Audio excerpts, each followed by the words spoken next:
시청자 여러분 안녕하십니까? 헬로티비 뉴스입니다. 먼저 오늘의 주요 뉴스부터 보고 오시죠.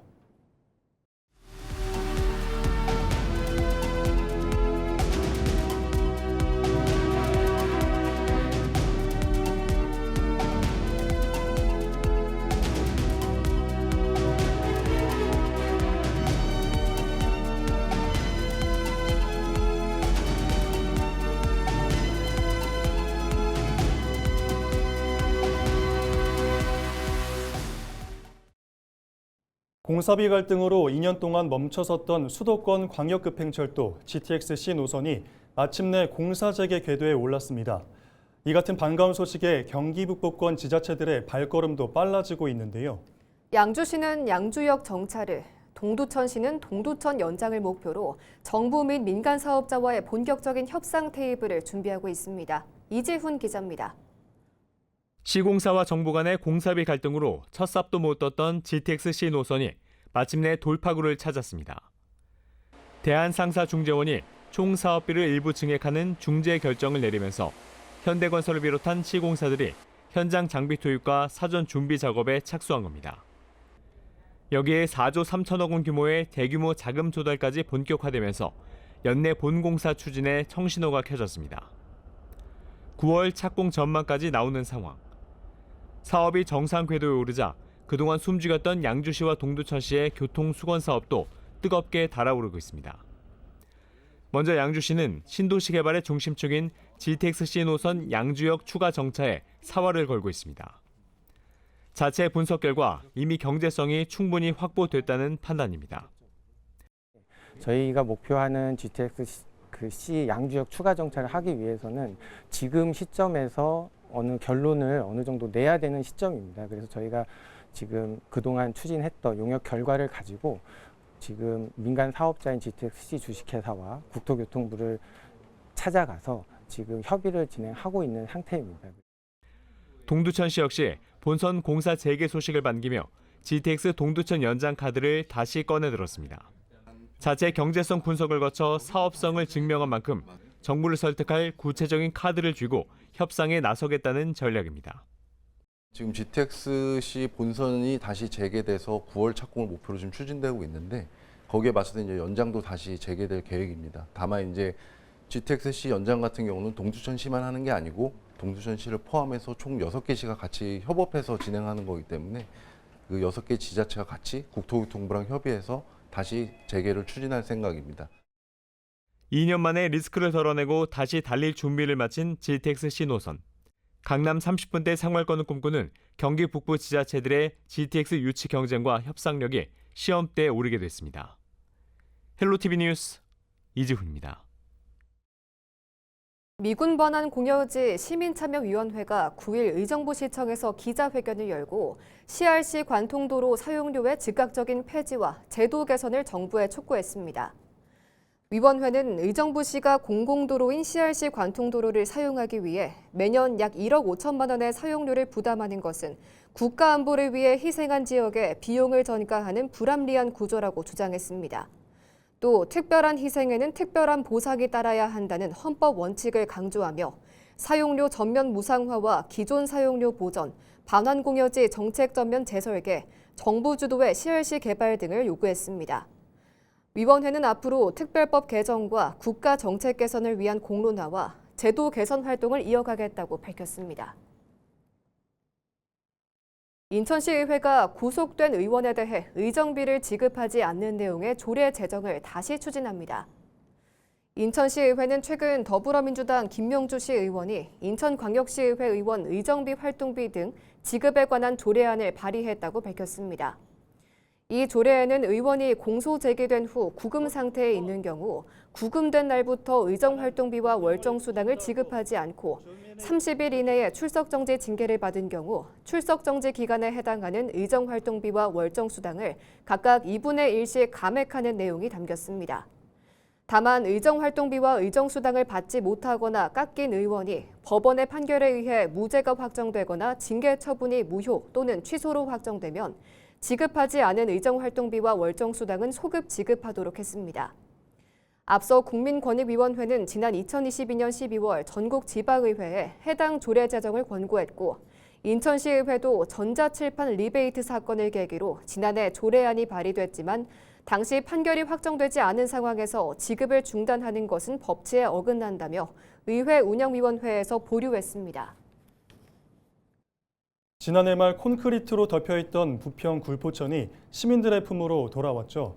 이 도심을 흐르는 맑은 하천에 시민들의 만족감도 높았는데요. 부평구가 굴포천 2단계 복원 사업을 위한 시동을 걸었습니다. 이재필 기자가 보도합니다. 부평구가 굴포천 생태하천 2단계 복원을 위한 구상 용역에 착수했습니다.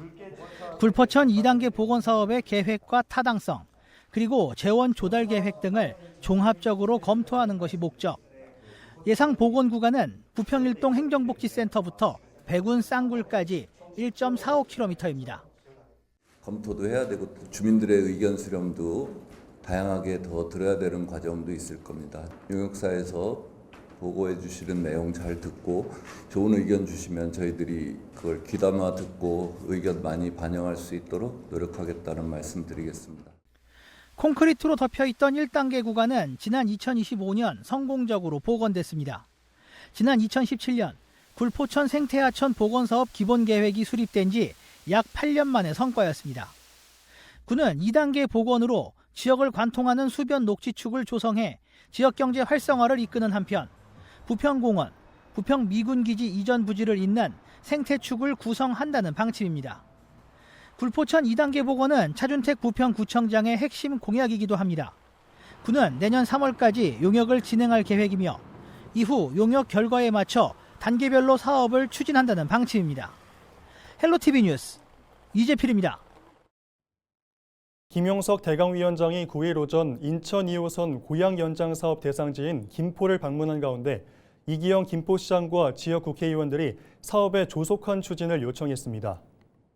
이날 현장에는 김용석 대강위원장과 김주영, 박상혁 김포 국회의원, 이기현 고양 국회의원과 이기형 김포시장이 함께 나와 예타 진행 상황을 공유하고 후속 협력 방안을 논의했습니다. 이기영 시장은 대강위에 인천 2호선 고양 연장 사업이 수도권 서북부 남북 교통망 강화의 핵심 사업이라며 예비 타당성 조사가 조속히 통과될 수 있도록 적극적인 협조를 요청했습니다.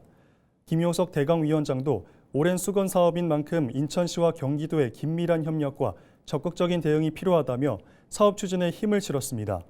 인천 독정역부터 김포 걸포북변을 거쳐 고양 킨텍스까지 연결되는 인천 2호선 고양 연장 사업은 총 19.63km 규모로 개통 시 GTX-A 환승 등을 통해 서울역 접근 시간을 크게 단축시킬 것으로 보입니다. 서울 은평구의 한 빌라에서 불이 나 초등학생 남매가 숨지는 안타까운 사고가 발생했습니다. 불은 8일 밤 10시 57분쯤 은평구 가련동의 한 빌라 3층에서 났습니다.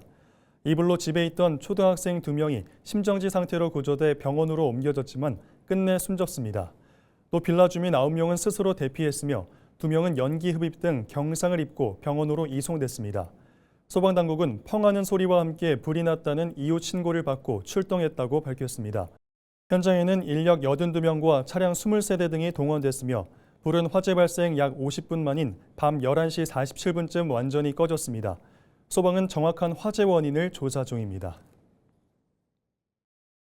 부천에서 자체 개발한 가상자산을 미끼로 대규모 코인 투자 사기를 벌인 불법 리딩방 조직 일당이 경찰에 붙잡혔습니다. 부천 소사경찰서는 9일 수도권에서 콜센터 4곳을 운영하며 투자자 81명으로부터 모두 33억여 원을 가로챈 혐의로 조직원 61명을 검거했습니다. 또 이 가운데 총책 등 5명을 구속하고 범죄 수익 9억 9,200만 원 상당을 추징 보전했습니다. 이들은 서울 여의도 일대에 콜센터를 차리고 이미 주식 투자로 손실을 본 사람들에게 국내 거래소 상장을 앞둔 코인이라며 고수익을 보장한다고 속여 투자를 유도한 것으로 확인됐습니다. 경찰은 이들이 거래량과 가격을 일시적으로 부풀리는 이른바 마켓 메이킹 작업으로 투자자를 안심시키고 범죄 수익으로는 고가 차량과 명품 등을 구매한 것으로 보고 있습니다. 경찰은 투자 수익을 보장하거나 출처가 불분명한 문자와 전화로 투자를 권유할 경우에 각별한 주의가 필요하다고 당부했습니다. 인천에서도 일본 뇌염 매개 모기가 확인됐습니다. 인천시 보건환경연구원은 검단구 백선동에서 작은 빨간 모기가 채집됐다고 밝혔습니다. 작은 빨간 모기가 처음 확인된 시기는 7월 1주차로 지난해 6월 3주차보다 2주가량 늦습니다. 다만 채집된 모기의 병원체 보유 여부 조사 결과 일본 뇌염 바이러스는 검출되지 않아 감염병 전파 위험성은 없는 것으로 확인됐습니다. 보건환경연구원은 현재 전파 위험성이 없다고 해도 일본 뇌염 매개 모기의 활동이 본격적으로 시작된 만큼 야외 활동 시 피부 노출을 최소화하고 모기 기피제를 사용하는 등 예방수칙 준수를 당부했습니다. 재건축을 추진 중인 서울 양천구 목동 7단지가 조합 설립 인가를 받으며 사업 추진에 속도를 내고 있습니다. 양천구는 8일 목동 7단지에 대한 재건축 조합 설립을 인가했다고 밝혔습니다. 이에 따라 목동 7단지는 정식 조합 체제로 전환돼 시공사 선정과 사업 시행 계획 인가 등 후속 절차를 추진하게 됩니다. 조합은 이르면 올해 안에 서울시 통합 심의를 신청하고 시공사 선정에도 나설 계획입니다. 이로써 목동 신시가지 14개의 단지 가운데 6단지와 12, 8, 4단지에 이어 7단지까지 모두 5개 단지가 조합 설립 인가를 받았습니다. 민선국이 출범과 함께 구청장 직속 민원소통실을 신설한 양천구가 재개발 지역 안전점검을 시작으로 첫 현장 행보에 나섰습니다. 이기재 양천구청장은 8일 신월동 주택정비사업구역을 찾아 주민 의견을 듣고 외벽 균열이 발생한 노후주택과 주변 옹벽 등 시설물의 안전 상태를 점검했습니다. 이번 점검은 철거가 지연된 노후 건물의 붕괴 위험을 우려한 주민 민원이 제기되면서 이뤄졌습니다. 양천구는 위험 구간을 즉시 통제하고 노후 옹벽 주변에 안전 펜스를 설치하는 한편 철거 공사 진행 상황과 안전관리 실태를 지속적으로 점검해 주민 불안을 해소할 계획입니다. 서울 은평구가 9월 20일부터 열리는 제2회 은평 무차별대로 축제에서 체험 판매 부스를 운영할 지역 상인을 모집합니다. 무차별대로 축제는 차 없는 거리 축제로 9월 20일 오전 11시부터 오후 5시까지 진흥로 일대에서 열립니다. 하루 동안 도로를 개방해 공연과 장터, 놀이 등 다양한 프로그램을 선보이는 축제입니다. 은평구는 축제의 체험 판매 부스를 운영할 지역 상인을 모집하며 먹거리와 수공예품, 생활용품 등 다양한 품목을 판매하거나 체험 프로그램을 운영할 수 있습니다. 드론과 도심 항공교통인 UAM이 일상과 산업 현장에 적용되는 미래상을 선보이는 2016 대한민국 드론 UAM 박람회가 인천 송도 컨벤시아에서 열립니다. 오는 15일부터 사흘간 진행되는 이번 박람회에는 137개 기업과 기관이 참여하는데요. 행사 첫날에는 국내 기업이 개발한 UAM 기체의 비행 시연을 통해 미래 모빌리티 활용상을 제시할 계획입니다.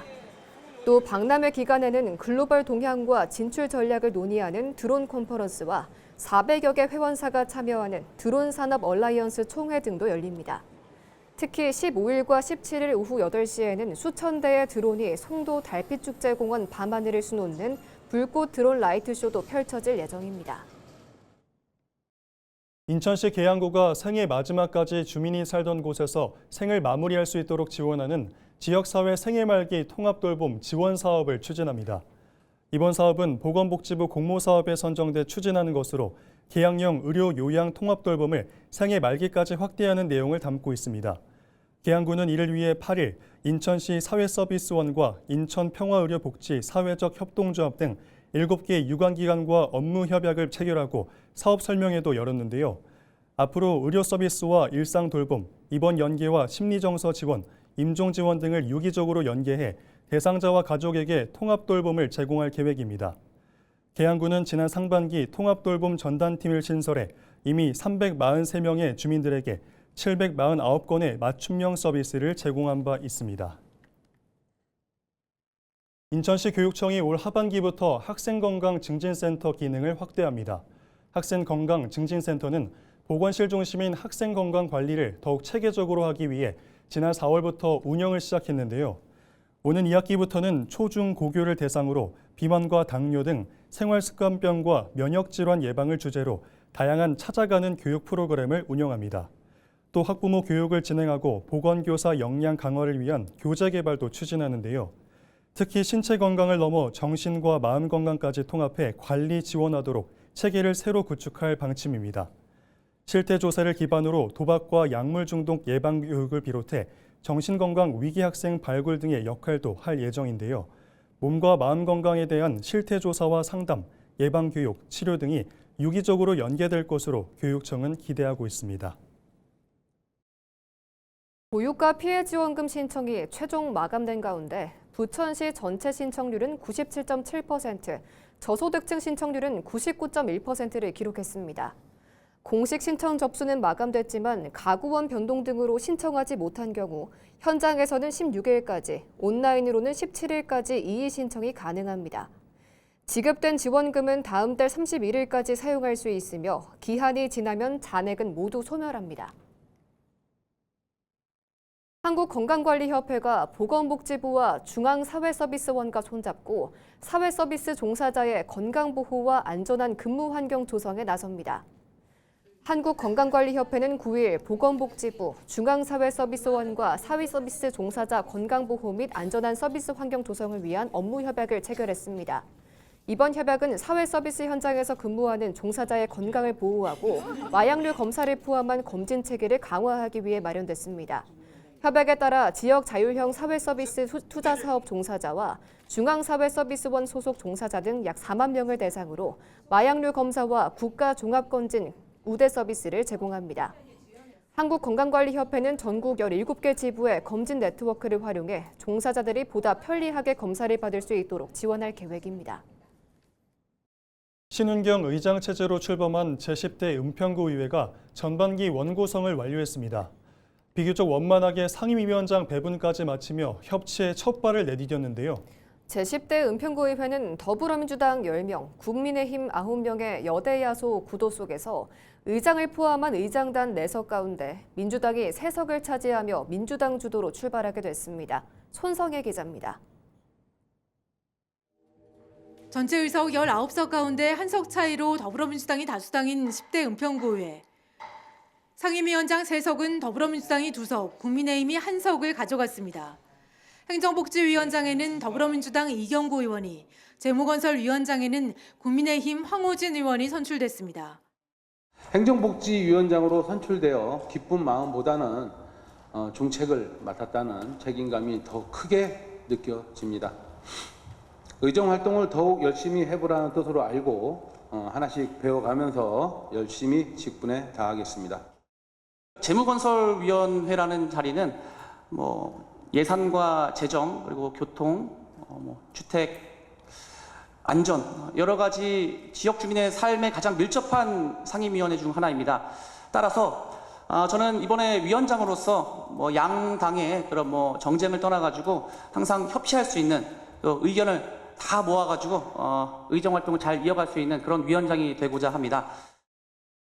운영위원장에는 더불어민주당 신현일 의원이 뽑혔습니다. 저는 의회가 더 열린 공간이 되고 의원님 한 분 한 분의 의정 활동이 더 빛날 수 있도록 잘 뒷받침하며 행정에 대한 견제와 감시가 실제 변화로 이어지는 의회가 되어야 한다고 생각합니다.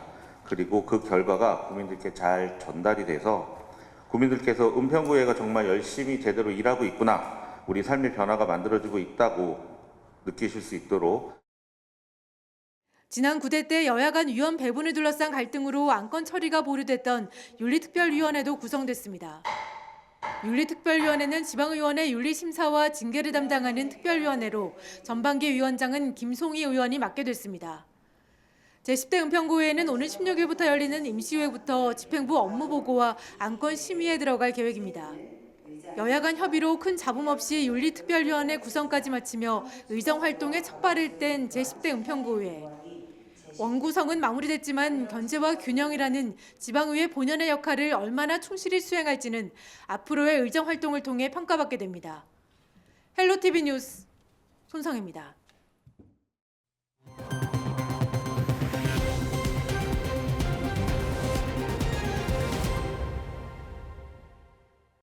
이상으로 뉴스를 마칩니다. 시청해주신 여러분 고맙습니다.